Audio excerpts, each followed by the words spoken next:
Nadia Fajri. Nama saya M. Akram Albar.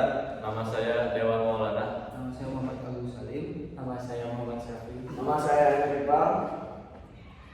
Langsung saja, struktur bahasa. Struktur bahasa adalah susunan sistematis dari unsur-unsur bahasa, termasuk fonologi, morfologi, sintaksis, dan semantik, yang digunakan untuk menyampaikan makna secara efektif. Fonologi, tingkat bunyi.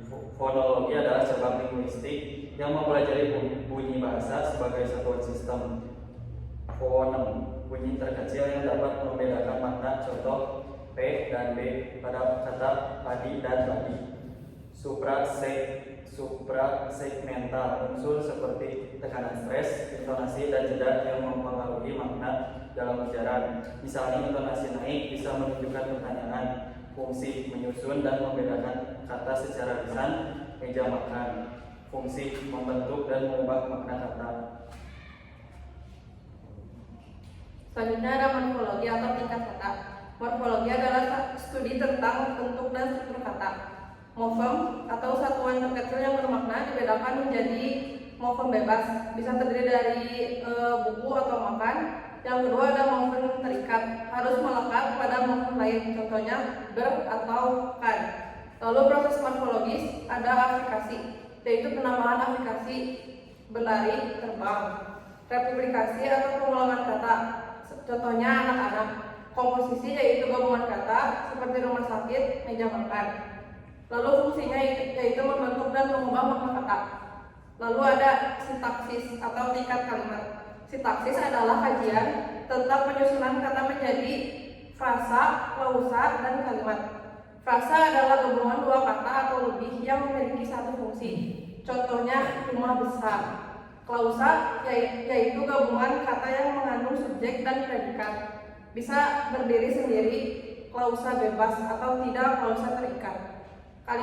Kalimatnya satuan bahasa yang mengandung makna lengkap, bisa berupa kalimat deklaratif, interrogatif, imperatif, dan lain-lain. Fungsinya menyusun ide atau pikiran dalam bentuk struktur kalimat.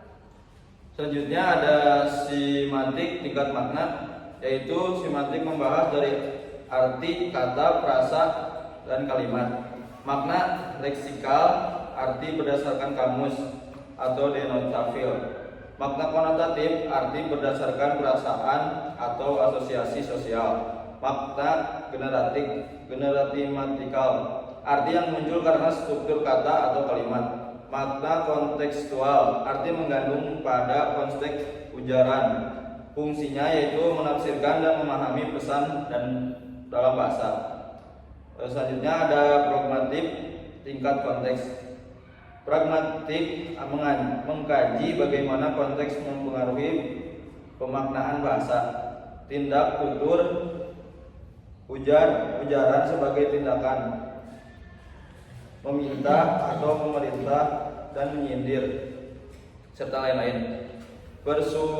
Persuposisi, asumsi pembicara terhadap pendengar. Selanjutnya implikatur, makna tersembunyi atau tersirat. Di deikisis menunjukkan penunjukan konteks atau kata seperti saya, ini, dan besok. Fungsinya yaitu menyampaikan maksud dan interpretasi berdasarkan situasi sosial. Selanjutnya ada kajian linguistik. Kajian linguistik pada film merupakan analisis yang meneliti pengguna bahasa dalam dialog, narasi, atau teks tertulis yang muncul dalam film. Tujuan utamanya adalah memahami bagaimana bahasa membentuk karakter, alur cerita, serta mencerminkan budaya dan ideologi. Film Dilan merupakan karya yang kaya akan unsur kebahasaan dan budaya. Melalui dialog antar tokoh, film ini menampilkan beragam fenomena linguistik yang menarik untuk dikaji, baik dari aspek struktur bahasa maupun penggunaannya dalam konteks sosial. Selanjutnya ada perbaikan fonologi.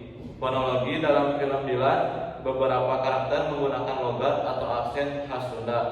Misalnya pelafalan huruf A yang cenderung terdengar seperti E pada kata-kata tertentu.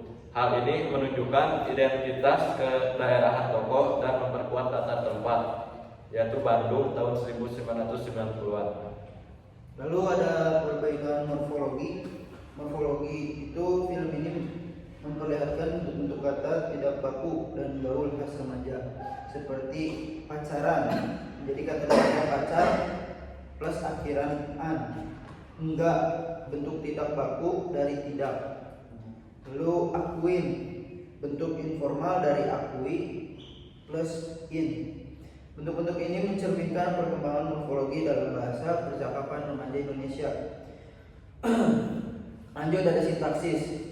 Apa sih itu sintaksis di dalam film Dilan? Yaitu dialog-dialog dalam film banyak menggunakan struktur kalimat tidak lengkap atau eliptik. Misalkan, Milea, kamu cantik, tanpa keterangan waktu atau tempat.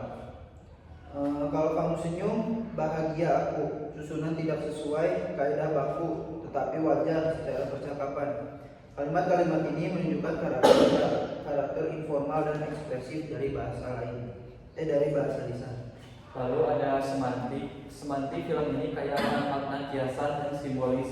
Contohnya, jangan rindu, berat, biar aku saja. Kalimat ini memiliki makna metaforis, bukan harfiah. Berat di sini merujuk pada beban emosional, bukan beban fisik. Makna-makna seperti ini memberi kedalaman emosional dan interaksi karakter. Lalu ada pragmatik. Aspek pragmatik sangat dominan, terutama dalam tindak tutur SpaceX. Perintah halus, sindiran, dan pernyataan cinta terselubung. Kesantunan berbahasa, penggunaan strategi komunikasi untuk menunjukkan perhatian tanpa memaksa. Seperti dalam kalimat, aku ingin jadi pacarmu, tapi kalau kamu tidak mau, tidak apa-apa. Ya, selanjutnya sosial linguistik. Film ini menampilkan perbedaan gaya bahasa antara yaitu Dilan, romantis, sarkastik, puitis, Milea, lebih lugas dan rasional. Teman-teman menggunakan bahasa gaul dan bercanda. Selain itu, konteks tahun 1940-an tercermin dari gaya bahasa, idiom, dan kebiasaan berkomunikasi saat itu, seperti penggunaan telepon rumah, surat cinta, dan bahasa puitis. Selanjutnya, jenis penelitian. Penelitian ini merupakan penelitian kualitatif deskriptif. Pendekatan ini digunakan untuk mendeskripsikan serta menganalisis fenomena kebahasaan yang muncul dalam film Dilan 1990 dan Dilan 1940 berdasarkan kajian linguistik seperti fonologi, morfologi, sintaksis, semantik, pragmatik, dan sosiolinguistik. Pendekatan penelitian ini menggunakan pendekatan linguistik terapan dengan fokus pada analisis wacana dan sosiolinguistik. Tujuannya adalah memahami bagaimana bahasa digunakan dalam konteks sosial, budaya, dan hubungan antar tokoh dalam film. Selanjutnya, analisis struktur kalimat dan gaya bahasa pada film Dilan. Film Dilan 1990 menampilkan kisah cinta remaja SMA di Bandung tahun 1990-an. Salah satu kekuatan film ini adalah dialog-dialog yang unik, puitis, dan terasa akrab di kalangan remaja. Bahasa yang digunakan dalam film ini menjadi cerminan identitas tokoh, suasana zaman, dan budaya masyarakat di kala itu. Analisis struktur kalimat. A. Kalimat sederhana. Banyak dialog dalam film menggunakan kalimat sederhana seperti subjek, predikat, mencerminkan komunikasi langsung dan emosional antara tokoh. Contoh, aku rindu. B. Kalimat eliptis. Beberapa unsur kalimat sering dihilangkan, biasanya subjek atau predikat, karena sudah diketahui dari konteks percakapan. Contoh, lagi apa? Seharusnya kamu lagi apa? C. Kalimat langsung. Sebagian besar isi film berupa percakapan langsung antara tokoh. Ini memperkuat karakter dan hubungan emosional. Contoh, jangan rindu, berat, biar aku saja. D. Kalimat tidak baku. Penggunaan bahasa informal atau tidak sesuai kaidah tata bahasa baku banyak digunakan karena sesuai dengan konteks percakapan remaja. Contoh, aku mah apa tuh? Selanjutnya ada gaya bahasa atau majas. Yang pertama ada personifikasi. memberikan sifat manusia pada benda atau perasaan. Contohnya, rindu itu berat, biar aku saja. Rindu digambarkan seperti beban yang bisa dipikul. Yang kedua, ada hiperbola, gaya bahasa yang melebih-lebihkan untuk menekankan perasaan. Contohnya, kalau mencintaimu adalah kesalahan, aku rela salah selamanya. Yang ketiga, ada metafora, menggambarkan sesuatu dengan membandingkan secara implisit. Contohnya, kamu itu seperti kopi pagi yang bikin aku semangat. Selanjutnya ada ironi, ucapan yang bermakna bertentangan dengan kenyataan, sering digunakan untuk humor atau sindiran halus. Contohnya, kalau aku jadi presiden, kamu akan lamar jadi ibu negara. Selanjutnya ada bahasa retoris, yaitu pernyataan yang tidak membutuhkan jawaban karena sudah jelas atau untuk menegaskan. Contohnya, siapa lagi kalau bukan kamu? Struktur kalimat dalam film Dylan 1990 cenderung sederhana dan elitis, sesuai dengan gaya komunikasi remaja. Kalimat-kalimatnya dominan berupa percakapan langsung dengan bahasa tidak baku. Sementara itu, gaya bahasa yang digunakan banyak mengandung personifikasi, hiperbola, metafora, dan ironi yang memperkuat kesan puitis.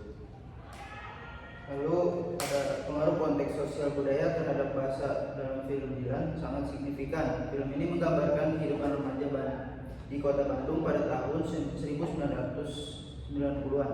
Dan konteks sosial budayanya sangat membentuk gaya bahasa, kosakata, dan cara berkomunikasi para tokohnya. Yang pertama ada pengaruh era 1990-an. Bahasa yang digunakan mencerminkan gaya komunikasi anak muda pada masa itu. Misalnya penggunaan kata-kata gaul seperti geng motor, nembak, atau milea, jangan rindu, berat, biar aku saja.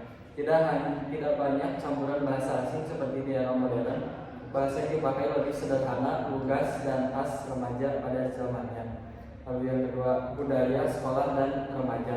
Film ini menggambarkan kehidupan remaja SMA yang penuh dengan istilah khas sekolah seperti mos, kenakalan remaja, hingga surat cinta. Bentuk komunikasi cenderung romantis, puitis, dan penuh rayuan.